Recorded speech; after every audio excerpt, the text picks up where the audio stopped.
Roxo Media House. From the Flying Tea Club studios at Roxo Media House, this is Frogs Today. We recap the weekend in recruiting with our recruiting expert, David Beaudin, and we'll check in with Kirk Sarlos and his baseball team. Our own Jamie Plunkett and Bingo Merriex break down the Frogs and Mountaineers. Plus, insight into the travel flexibility that teams have to show during bad weather. And now, here's your host, the voice of the TCU Horned Frogs, Brian Estridge. Welcome into this edition of Frogs Today. We call it the Snowmageddon edition, if you will. Obviously, we're working remotely during these tough travel days for a lot of folks. Glad you've joined us. We got a lot we got to get into. David Beaudin's going to join us. Talk a little football recruiting weekend last weekend for the Horned Frogs and what that is projecting like now for Sonny Dykes' team. We'll also review last night's basketball game, TCU and West Virginia on the men's side. We'll get into that. Plus, we'll get into some TCU baseball. Kirk Sarlos' team hit the field this week. We'll talk about what's happening with women's basketball shortly. Jeff Williams is going to join us from Oklahoma. But first, some news and notes from this week where Fort Worth Inc., and specifically Fort Worth, Texas Magazine, which publishes their annual list of the top 400 most influential people in Fort Worth, well, they've named Sonny Dykes as the 2023 Person of the Year. Coach Dykes, of course, who continues to wrap up those Coach of the Year awards, will be recognized at a May 18th reception. That's coming up at the Fort Worth Club. Mike Miles Jr. was named to the John R. Wooden Awards late season watch list. It's presented by Wendy's. The late season top 20 watch list, as a matter of fact, was announced last Monday. This is, by the way, voted on by a poll of national college basketball experts based on their performances to date. Miles, of course, averaging 18 points a game, number 2 in the Big 12. Number 3, TCU shut out Texas Tech. The ITA Weekend Regional in men's tennis, securing a spot in the ITA Nationals as well. That's the 5th time now that they've qualified for the Indoor Nationals. 5 straight years now for Coach Roditi's team. Frogs are ranked number 3 in the country. TCU ranked number 2 in equestrian, and their meet coming up with Auburn on Friday, by the way, has been canceled due to the extension of the winter storm warning. That meet will not be rescheduled. TCU women's basketball team had a tough one last night in Norman against number 20 Oklahoma. Jeff Williams is the play-by-play voice of the TCU women. He joins us right now. Jeff, good to see your face. Thanks for hopping on with us. I wanted to bring you into the conversation mainly about what happened travel-wise for this group. I mean, you guys had to be super flexible in order to get to Norman, did you not? Yeah, it was, we were told planes, trains, and automobiles, one way or another, we were going to get here. We just didn't know how. Normally, this is a trip. The team obviously goes up the day before, you know that with the men.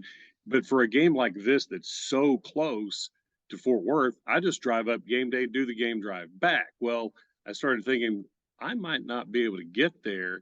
But if I'm with the team, if I don't get there, neither do they. So that's my best shot. So I told the Angie, who handles all the travel and all that with the team, she's the ops director. I said, hey, put me on the trip. I'm with you. And she said, all right, I'll let you know when we're going to leave, probably around 2:00. Then she calls back. It's going to be at 12:15. Then she calls back, said, no, we're going to leave at 11. And so I left my house at 10:00 on the day of the trip, on Tuesday, or on Monday rather, and I got there right at 11. We loaded up and started driving, and we got all the way to just shy of Gainesville, and it was a no-go. Harley, our bus driver, he's awesome, but he was white-knuckling it. It was getting worse and worse, so we turned around, went back to TCU. In the meantime, they were putting together a train trip. Now, Trent Johnson did this several years ago with the men, I think to Stillwater maybe it was. It's a fabulous way to travel. It's a little bit slower than you would driving, but you don't have to drive. And ice, it doesn't care. It's on rails. So we finally, we load up on the train after we got food back at the practice center, and then headed over to the train track and got on there. It like I said, I probably should have thought of this a lot longer. It's a great way to go. A little bit longer, but it'll get you there. But it was about a 10-hour. I left my house at 10:10, and I got there. I walked in the hotel. You texted me right as I was walking in. It was 10:10 p.m. whenever Yeah, that's we right. arrived. So So when you guys got on the train, from the time you got on the train, and by the way, what time did you catch the train there in downtown Fort Worth? I think it was close to 6. So it took 3.5 to And four then once hours, you got maybe. on the train, how long of a journey was it? Yeah, about 3.5, 4 hours, something like that. And that's about a 2.5 hour drive under perfect conditions. But again, you've got recline. I mean, these are like recliners in your living room. Like the legs go up, the seat goes back. It's first class wide, and you can either face forward or backward. I know some people can't go backwards, even if they're on a train. But you just sit there, and I had stuff downloaded on Netflix and watched movies, and just it's probably what I've been doing yesterday anyway because it was nasty outside. I was going to ask, is there Wi-Fi on the Amtrak? There may have been. I didn't need it. I had downloaded everything. I never even tried, but I had phone service, maybe except for once or twice, because you kind of get in the middle of nowhere in Oklahoma a little Right. bit at times. So, but yeah, I don't know about the Wi-Fi, but it's a great way to travel. I don't think it's that expensive. No, it's not. Did you make your way to the dining car, to the bar car? I did go there just to get. I got a diet soda, but yeah, they have like food. And I mean, there's a menu. He goes, "Here's your menu," and he points to the wall. It's a digital menu up there. So Right. Well, anyway, there was the one incident where someone was taken into custody. I think down on the first floor of the oh well. train. They'd been riding for quite a little bit too long. I Oh, think.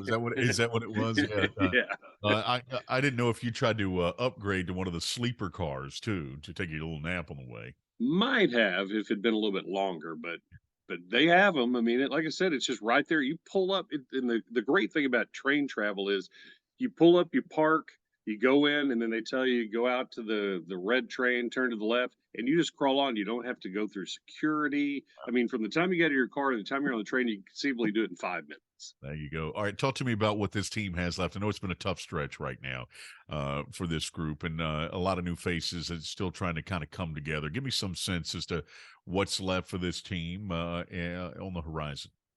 Well, what a lot of people may not know is they only have 2 players back from a year ago, and they were in the rotation, but at the back end of the rotation a year ago. So they're mixing in all of these, a lot of freshmen. They redshirted a bunch of freshmen a year ago and have one true freshman plus transfers from major programs.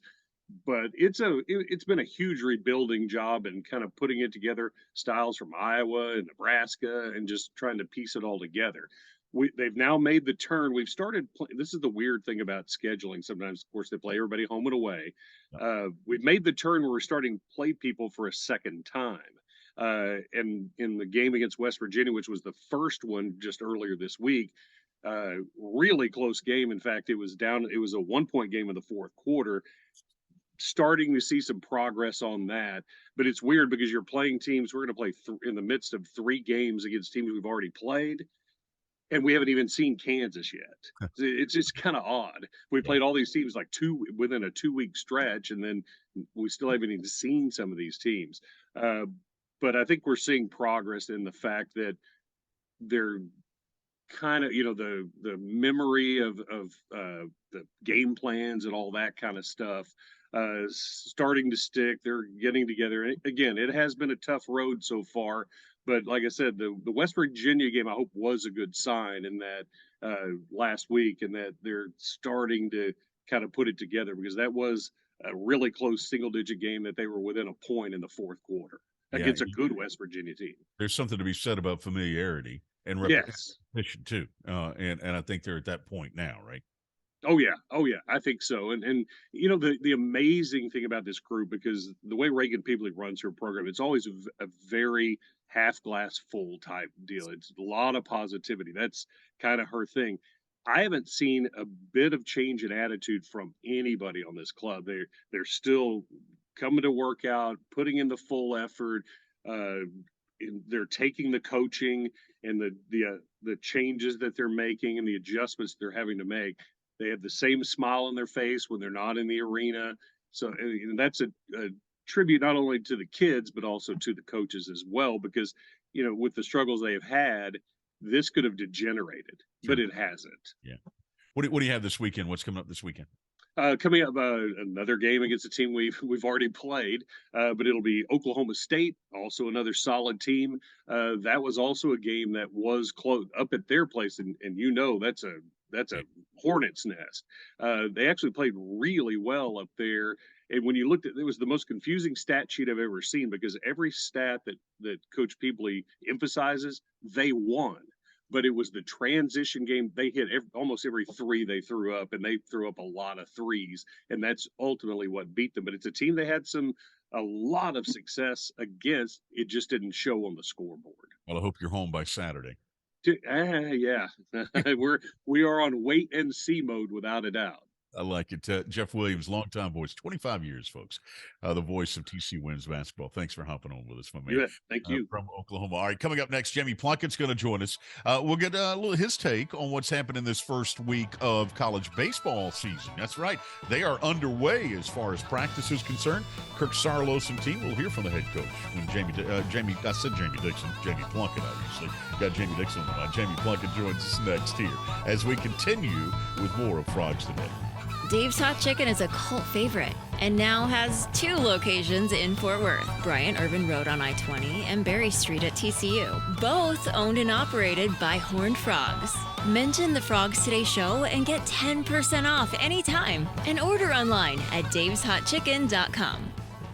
The Flying T Club provides the everyday TCU fan and alum the ability to specifically support TCU student athletes. Flying T Club offers 3 levels of memberships. The Flying T Club is a nonprofit organization supporting the brand development of TCU student athletes through a series of unique event-based networking opportunities, which are exclusive to our members. These events provide a great social engagement tool for our members and student athletes alike. Follow them on Instagram at Flying T Club or online at flyingtclub.com. Texas-based Happy Water offers the best tasting sugar-free kids drink ever made. Happy Water comes in 4 delicious flavors that you can find at local retailers and on Amazon. Each pouch contains 0 grams of sugar, 0 calories, and 0% juice. Head to happydrinks.com for more information and to purchase Happy Water. That's HAPI drinks.com. Live happy. Be happy. Drink happy. Welcome back into Frogs Today here on this special snow day edition. The one guy brave enough to make it into the studio is our own Jamie Plunkett. He'll also be by a little bit later on. He and Bingo Merriex review last night's game for the Horned Frogs against the West Virginia Mountaineers. But, Jamie, I thought we'd start today with some conversations about TCU baseball. Kirk Sarlos' team out on the field officially as a group for the first time this week. You had a chance to be out there with them. Give me some sense of this group already. Can you see that? I know they've talked a lot about coming together as a team. Are you seeing the kind of leadership that you would expect out of what now is a fairly old TCU baseball team? There is absolutely a leadership element to this team. When you think about how long Braden Taylor has been around at this point, Elijah Nunez, Curtis Byrne, those are the 3 kind of main vocal leaders for this ball club this year. You've got some younger guys and some newer faces that are contributing to that leadership element as well, specifically Ryan Vanderhey, the Kansas right-handed pitcher that transferred in this summer. He's likely going to be TCU's Friday starter, and he is already starting to act that part, leading guys, encouraging guys, and really just being kind of a vocal presence in that bullpen and in that pitching staff.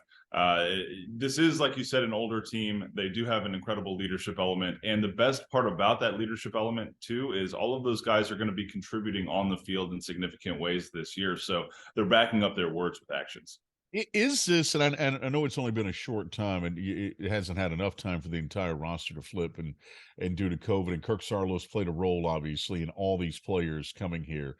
You get this sense that this is Kirk's team. I mean, there's never been a question about that, right? Oh, definitely not. You know, I think when they started to do a national search, once Jim Schlossnagle left for Texas A&M, there was a pretty vocal group of current athletes on the baseball team who said, if it's not Kirk Sarlos, we're leaving. And that was heard by Jeremiah Donati and Victor Boschini, the rest of the administration. And that's why the search took about 3.5 weeks before they finally settled on Kirk to be the guy. He has won this locker room over because, like you said, he recruited the majority of these guys. He's built a culture here in the last 7 seasons that he's been here on campus. And, he is the guy here. It's very similar to Sonny Dykes in some ways, in that Sonny was able to come in, bring a staff, and establish a culture right away. But in other ways, it's incredibly different simply because Saarloos had been on staff for so long already. All right, I want to play this cut from Kirk here. I love this quote. Let's take a listen. This is Kirk Saarloos. This is Jamie catching up with him earlier in the week. No, I think it's just we got to worry about ourselves. Like we talked yesterday in terms of that's out in the telescope. We have to be in a microscope on a daily basis. We got to think about today, and then the next day, and then just keep stacking those good days on top of good days, and then we'll play the game, and whoever we're playing against, we'll play. And I think ultimately it comes down to being ready for our conference. It's going to be another good year in terms of the teams in our conference, and then once we're done with that, then it's the Big 12 tournament, and then obviously hopefully regionals, super regionals, and but really it just comes down to you got to just take care of what's in front of you, today.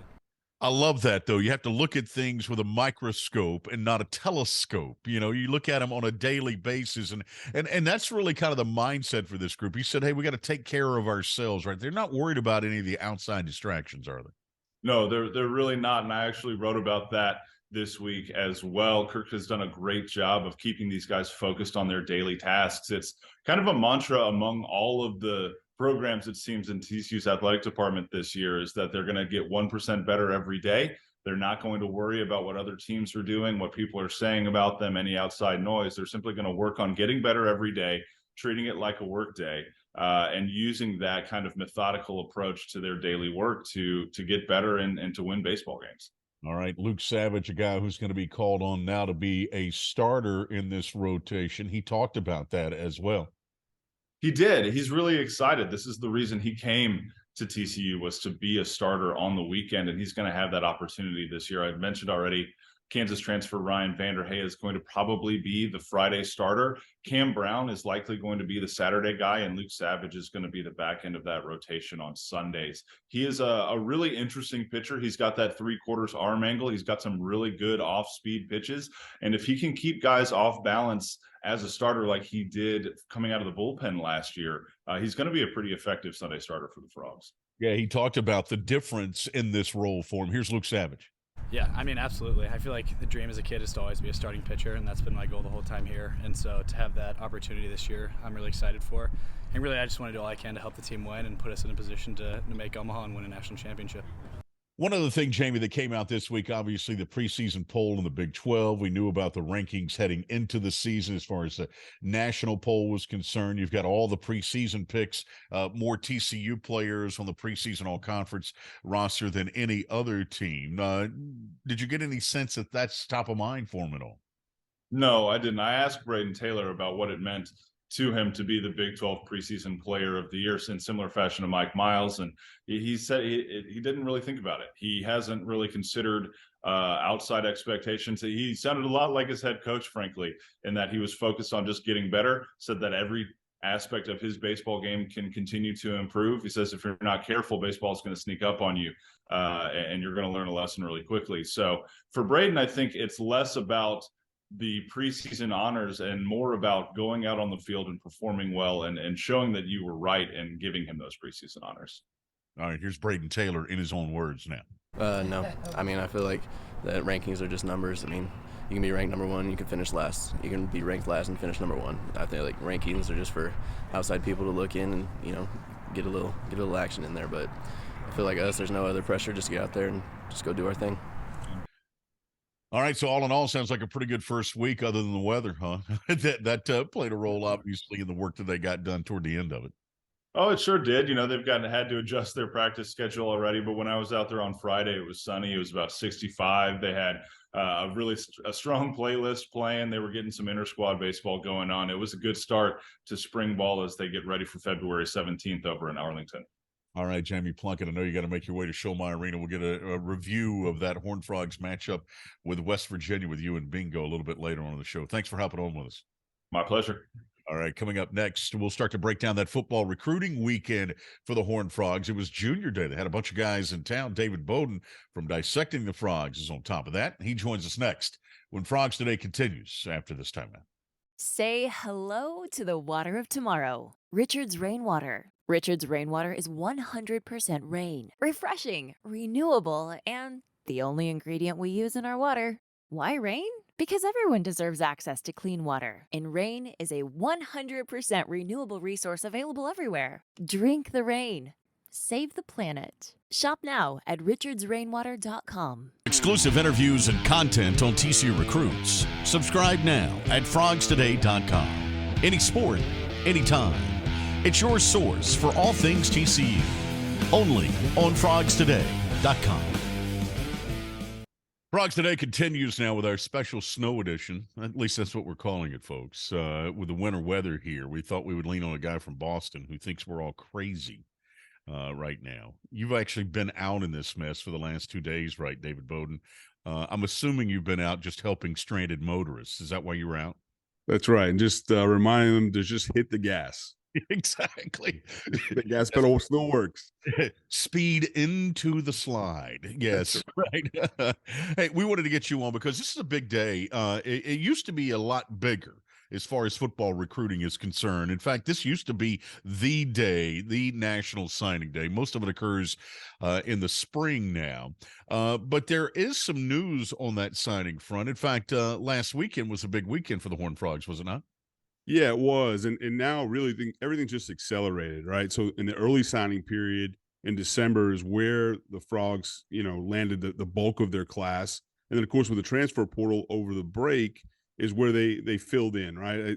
I heard Brian Kelly from LSU talk about the portal as topping off the gas tank, right? That you don't want to live in there and just build your entire roster through there, but you can plug holes and fill needs, and the Frogs certainly did that. But looking at this, really what it is at this time of year, it's now on to the following year. They had a junior day this past weekend. And so the bulk of those kids were class of 2024. There were some 25s in there as well.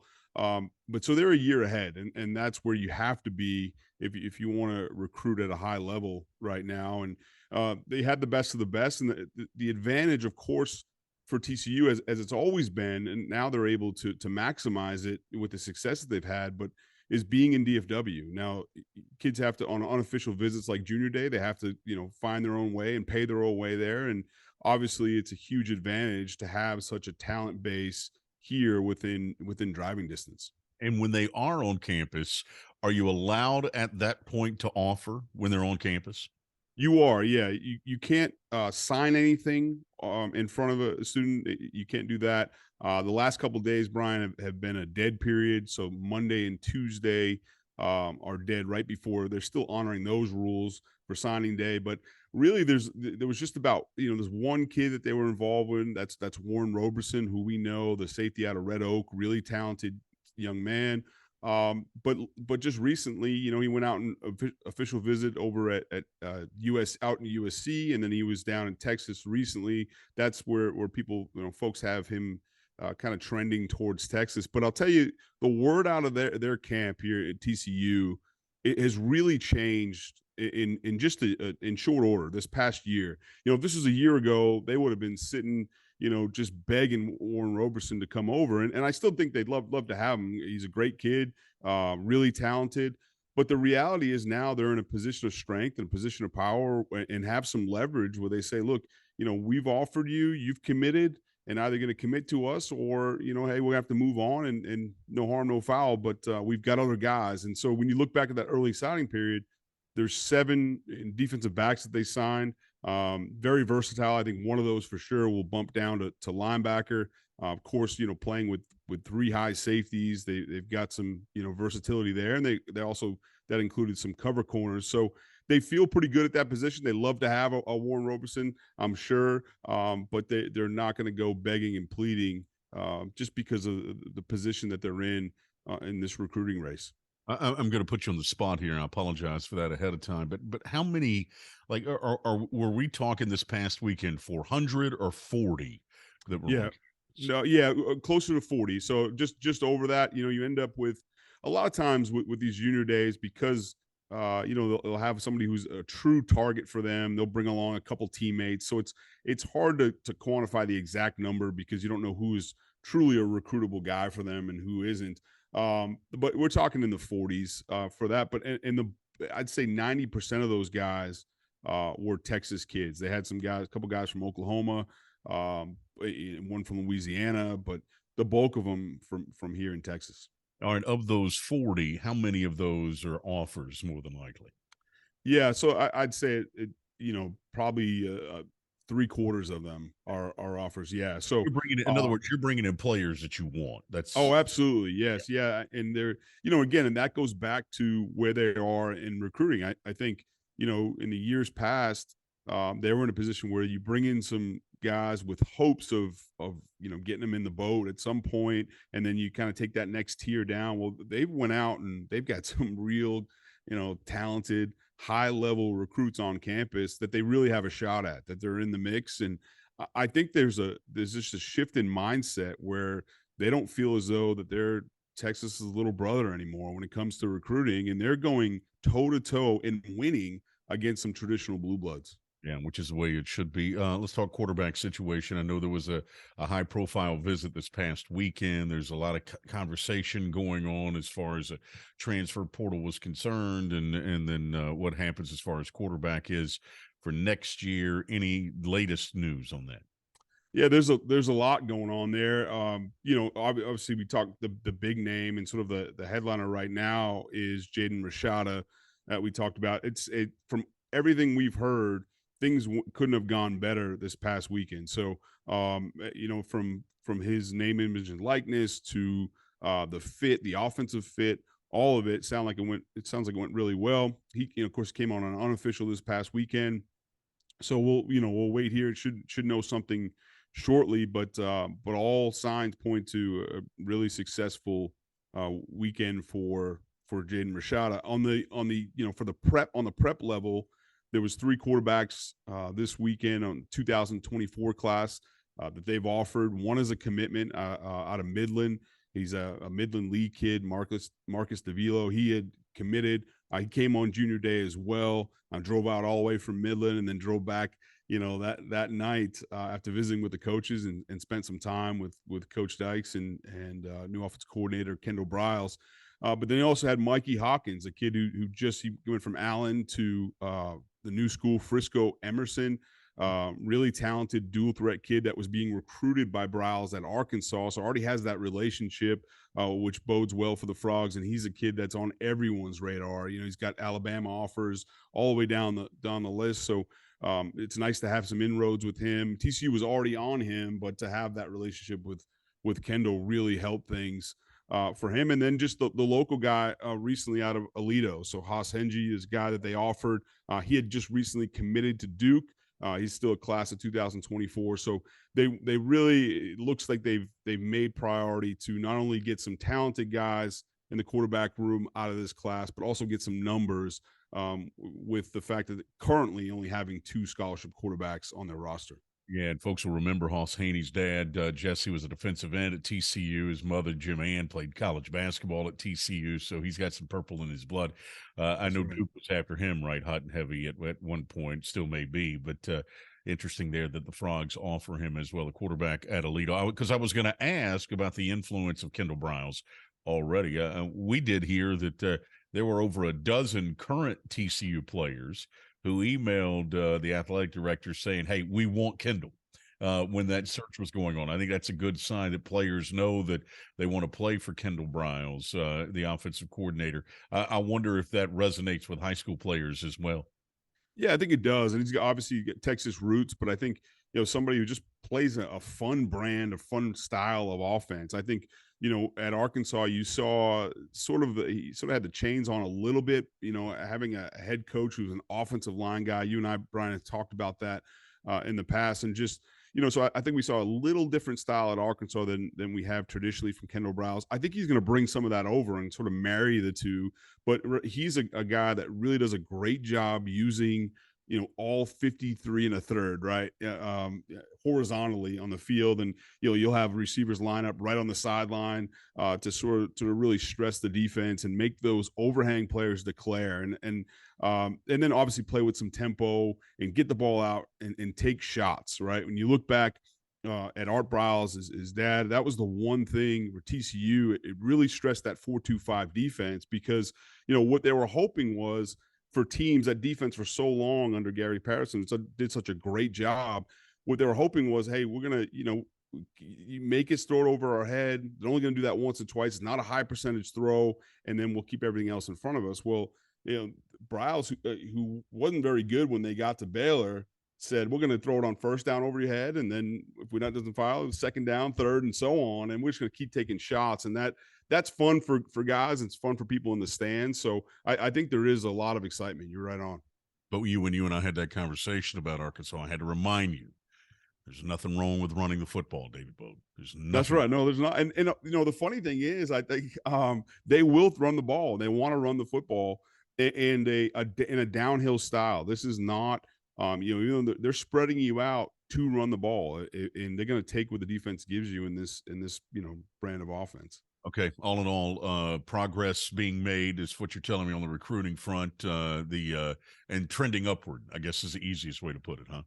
It is, yeah. And they'll have another big one March 1st. They'll have the guys out, guys out at the basketball game. So you'll see a lot of recruits there. But yeah, they are, they're really picking up where they left off. They had that class to land in the top 15 in the country, and they haven't skipped a beat really. And so when you combine that now with the transfers that they have in, they are really recruiting at an elite level.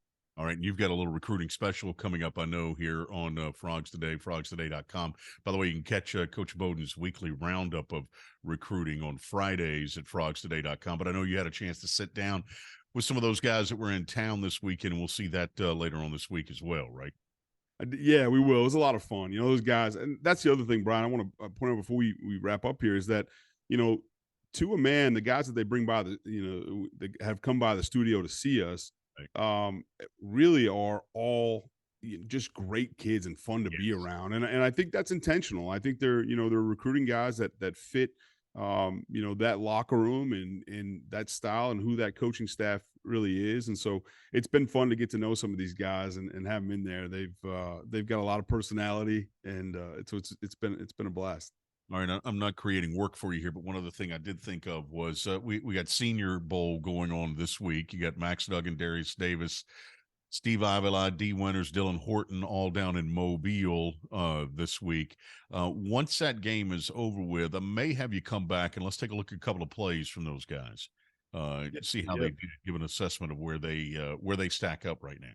Yeah, no, that'd be a lot of fun. As you know, your stock can move quite a bit after that Senior Bowl game, and so those are some big names, and so I'd love to do that. It'd be a lot of fun. All right, that's David Beaudin. Dissecting the Frogs obviously is his home, and that's where he is right now at what we refer to as Dissecting the Frogs headquarters. That's where he is, joining us here on this special snow edition of Frogs Today. Coming up, we got a little insight into what happened as far as basketball was concerned on Tuesday night. Horned Frogs playing host to West Virginia. They fought through the weather. Jamie Plunkett and Bingo Merriex were there to react to it, and they join us next when Frogs Today continues after this time. Dave's Hot Chicken is a cult favorite and now has 2 locations in Fort Worth, Bryant Irvin Road on I-20 and Berry Street at TCU, both owned and operated by Horned Frogs. Mention the Frogs Today show and get 10% off anytime and order online at daveshotchicken.com. At Higginbotham, we put people first. So we simply start by listening to you. Whether you're searching for customized insurance, HR, or financial solutions to protect your home, car, health, business, or employees, our specialists are here to serve you, the people you care about, and your success. Higginbotham. Insurance, HR, and financial services. Inspired by you. For exclusive interviews and content on TCU recruits, subscribe now at frogstoday.com. Any sport, anytime. It's your source for all things TCU. Only on frogstoday.com. Say hello to the water of tomorrow. Richard's Rainwater. Richard's Rainwater is 100% rain, refreshing, renewable, and the only ingredient we use in our water. Why rain? Because everyone deserves access to clean water, and rain is a 100% renewable resource available everywhere. Drink the rain. Save the planet. Shop now at richardsrainwater.com. The Flying T Club provides the everyday TCU fan and alum the ability to specifically support TCU student athletes. Flying T Club offers 3 levels of memberships. The Flying T Club is a nonprofit organization supporting the brand development of TCU student athletes through a series of unique event-based networking opportunities, which are exclusive to our members. These events provide a great social engagement tool for our members and student athletes alike. Follow them on Instagram at Flying T Club or online at flyingtclub.com. Frogs Today continues now as our special snow day edition, as we mentioned, and we got 2 of the greats with us joining right now. Jamie Plunkett's back. We were talking earlier with him about baseball, and we bring in the legend, Bingo Merriex, to react to last night's game for TCU, the win over West Virginia. 76-72 was the final in that one. I never felt like, fellas, and Jamie, I'll start with you. I never felt like this game was that close. For some reason, you go into games and you're thinking, this one's going to be tight, and then when it is tight, you're thinking it's always in flux. But for some reason, I felt throughout this game like TCU was in control. I totally agree. And you're right. They never led by more than 12 points throughout the contest. But one thing that they did incredibly well against the Mountaineers this time around that improved from the first time they met up with West Virginia was their rebounding. They pulled down 32 rebounds to 18 in their first meeting with the Mountaineers. And I think that really set a different tone throughout this contest, because when West Virginia was missing shots, they weren't getting second opportunities. TCU was able to get out into the fast break a little bit better than they did in that first matchup as well. And that really did set a tone pretty early on. And it felt like, especially in the second half, as time was starting to wind down, West Virginia was pressing because they knew that they were probably not going to pull a rebound down like they had in game 1. The other thing that was a big difference between game 1 against West Virginia and game 2, Bingo, was the points in the paint. The Horned Frogs were able to get to the rim. And we're not talking just Eddie Lampkin and Xavier Cork. I mean, Jamie, you had a number. What was the number on Damian Ball's points in the paint? I mean, he got to the rim a bunch, didn't he? 10 points in the paint out of his 16, and another 4 came at the free throw line because he got fouled in the paint. So yeah, I mean, Bingo, they made an effort to get their Shahada Wells as well. I mean, they were getting to the rim. Definitely. I think also, Brian, the physicality TCU has been playing really well with that in the past few games, and we've seen it. We've seen it in the Kansas game. We've seen it in the Oklahoma game, and we also seen it against Mississippi State.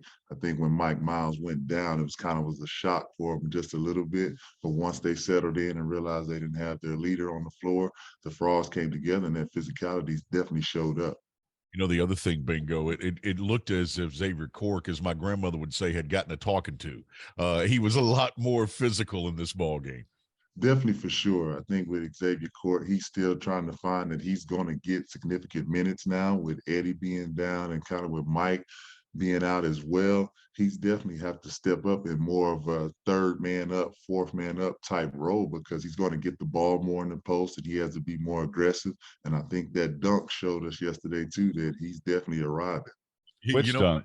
Yeah, exactly. There were multiple ones.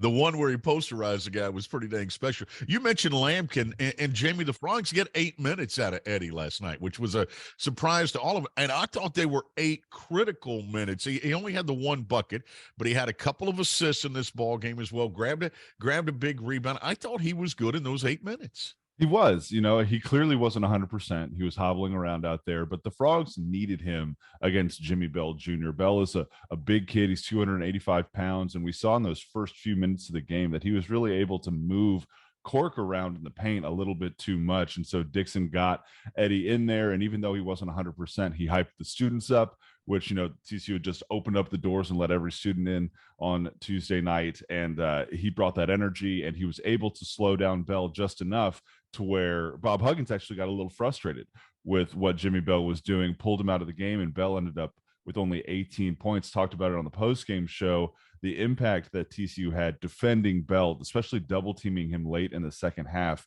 seemed to throw West Virginia off their entire game. And his stats showed that, and then the results showed that as well. Yeah, and then his post-game reaction as well. We saw that video as well. To me, Shahada Wells made a great case for obviously being 6th man of the year, I think, especially for TCU, even though he's starting right now. But the guy that I tell you, he just comes in and gives you instant offense, bingo, is Jacoby Coles. I mean, this is a guy, I'm not sure we appreciate his game enough. Definitely, Jacoby Coles, he's definitely playing that type of nowadays how the wing is playing, where he's a tweener. He played the 3 yesterday, he played the 4, and he played the 5. And being a difference maker as far as he can shoot the ball, stretch it to the 3-point line, he can put it on the floor, get to the basket, and also you've seen he has those little dipty-do Michael Jordan under the basket shots too. So he's really athletic, and it puts the 5-man in definitely a danger because he's definitely talented. Yeah, the Horned Frogs, as Jamie mentioned, ended up even with West Virginia at 32 as far as rebounds are concerned. We talked about the points in the paint, but this was all about defense too, as well. I think in this one, they forced 10 turnovers by West Virginia, but they took those 10 turnovers and turned them into 12 points, Jamie. And that's what you got to do. As far you look at the efficiency of this game, where the Frogs shoot 52%, had 20 team assists on the 30 made buckets, and then able to convert turnovers into points. That's being fairly efficient with the basketball. Oh, absolutely it is. And that's what Jamie Dixon has tried to stress all season is when you get a rebound, when you get a turnover, what are you going to do with that basketball? And they want to push it as fast as they can down the court. And one of the guys that is key to the success with or without Mike Miles on the court is Damian Ball. We already talked about his ability to get to the rim as a scorer, but he had 10 assists last night, and some of them were some of the best passes I've ever seen him make. A pass between two defenders on the baseline to a cutting Emmanuel Miller, a one-handed catch and pass from Miller to Shahade Wells in transition, a two-handed chest pass from beyond midcourt on a rope to Xavier Court for one of his multiple dunks. What Damian Ball can do with the basketball, especially in transition and in the passing game, has opened up the rest of this offense. And we saw it last night in Mike Miles' absence with 4 guys scoring 15 plus points. That was a lot. Damian Ball had a lot to do with that. There's no question. But the one thing I love about Jamie Dixon, one of the first things he pointed out was a couple of the turnovers that Damian had. He has his second career double-double, but he didn't like a couple of those transition, but where he tried to force it a little bit. And he also didn't like that late turnover against the full court pressure, where they're able to intercept that ball as it didn't take the easy one, tried to make the hard pass. And that's just something you learn as the game goes on, right, Bingo? And I think also with Jamie Dixon, he preaches and wants excellence. He knows he's not going to get it every game, but just because you win a game, definitely the team praise everybody for what they did well. But Coach Dixon is always saying, what can we do better for down the line? Because Coach Dixon, he's looking down the line for tournament play, conference tournament play, and NCAA play as well. It's funny you say that. Damian Ball talked to us on postgame on radio about that. He said, we're preparing for Kansas City. It's time to start putting some wins together and being consistent. They get a chance on Saturday at Oklahoma State at Gallagher-Iba against a team, Jamie, that is, well, they don't score the basketball great. They don't shoot it very well. I think they're only shooting about 44% from the floor. It's some names that you remember from last year: Caleb Boone, Avery Anderson, guys like that. No great scorer on this team, but they have shown that they can play in the half court pretty well at times this year. Yeah, and that's frankly where TCU has struggled a little bit. When you run the shot clock down on them, the defense, as good as it is, tends to maybe, if they're switching a ton, get a little bit confused. We saw that in the first half against West Virginia this past go around, where they lose track of guys sometimes. And if that happens early on and Oklahoma State can get some momentum, that's going to be a problem for TCU because, like you said, they can't score a ton, the Cowboys, but they have already beaten Iowa State this year. They've got a couple good Big 12 wins under their belt already. And as we have seen time and time again in this conference, anybody can beat anybody on any given day. So TCU needs to show up. They need to play good defense for the full shot clock. And then they need to do the things that they've been doing all year, which is rebounding and getting out in transition. I was trying to think, Bingo, were you on the team when we went to Oklahoma State when Billy was the head coach? No, I wasn't. We were still in the WAC conference and Conference USA. Right, but I know, but we had a little home and home series with Oklahoma State, and that might have been before you. Definitely was before. Yeah, because the greeting for Coach Tubbs in Stillwater was rather interesting. Well, you know what? I tell you what, Brian, when we played in I think it was Vegas, we might have played in Vegas, and we played Oklahoma State in a tournament. They had Mo Baker, Yes. Melvin Sanders, and it was another guy. I forgot the other guy's name right off top. But yeah, we did play them in a tournament. Yeah, been great games over the years between TCU and Oklahoma State. I suspect Saturday will be no different. That's a 1 o'clock tip-off. Bingo Merriex, always appreciate the time. Thanks for hopping on with us here as we break All down. right. Thanks for having me. Right. Bingo's going to leave the room because we're going to turn our attention a little bit now to TCU football. And we do that with a new release of the schedule as the Horned Frog football team releasing that 2023 schedule.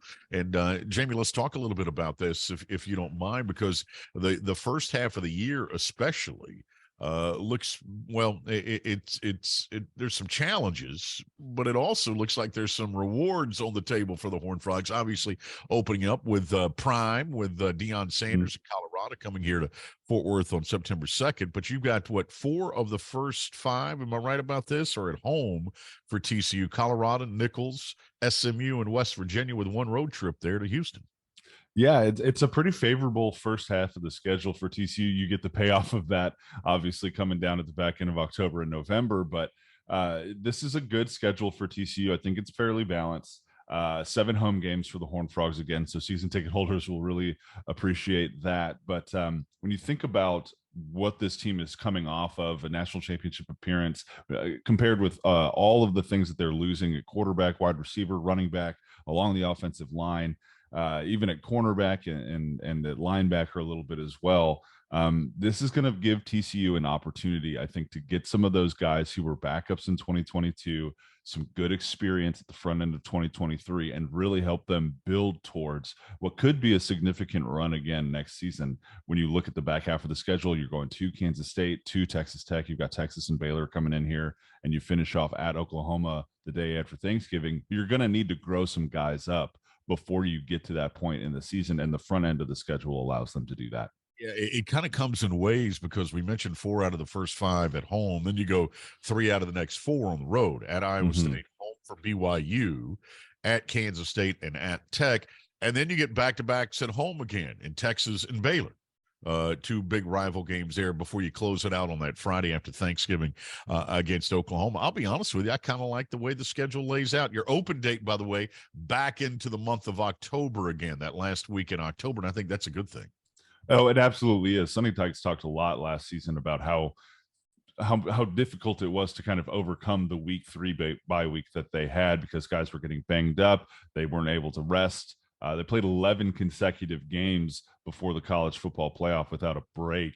And that showed, especially in the Big 12 championship game. Guys were gassed. You just saw the look on Max Duggan's face as he was leaving it all out there. He had nothing left in the tank. And so this gives them an opportunity to take a deep breath, catch their breath at the end of October for that final 4-game stretch in November that's going to be really tough. All right, let's talk a little bit about the don't plays. You don't play Oklahoma State. Play Kansas. But you also miss out on 2 of the newcomers in Cincinnati and Central Florida. And unfortunately, you could look at those and say those would probably be wins. You could. I mean, you could say that for sure. You know, Central Florida's a pretty good football team. Cincinnati took a dip. And who knows what they're going to look like without Luke Fickell at the helm of that program moving forward. They got Scott Satterfield in there. I hired a great coach, though, Scott Satterfield. They did hire Scott Satterfield. I know you're a big Scott Satterfield guy. We'll see how he transitions into the Big 12 along with the Bearcats. But, you know, I think it makes sense who they did put on TCU's schedule. You know, it makes sense that they scheduled them with Houston. It makes sense because of the Mountain West ties that the Frogs get BYU on the schedule as well. And you're going to get Cincinnati and Central Florida next year. This is the new reality of the Big 12, though, is that you're not going to play everybody in the conference every year, which frankly I thought was a strength for this conference compared to the SEC or the ACC or the Big 10. But now you live in a new reality, and you're not going to get to see everybody every year.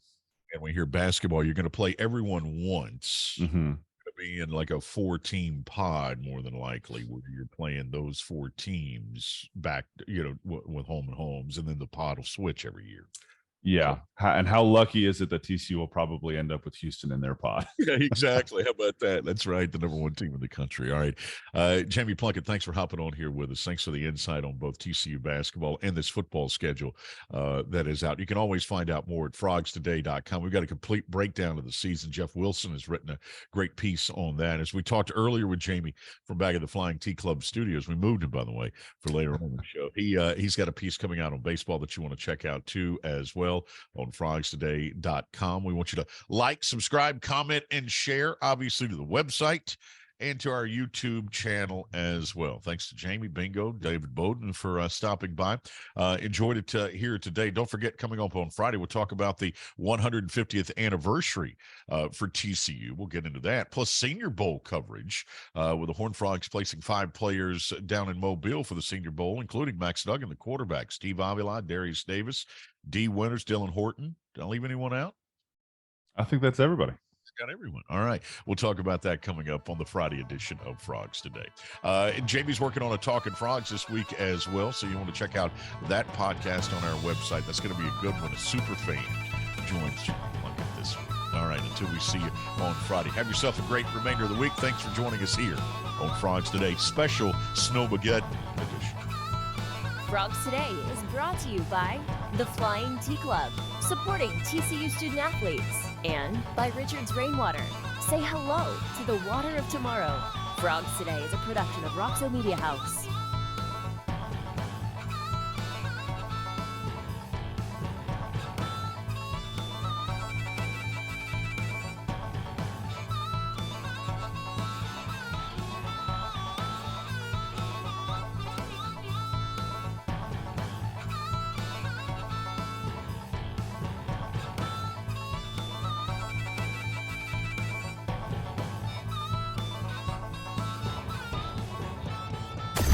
Roxo Media House.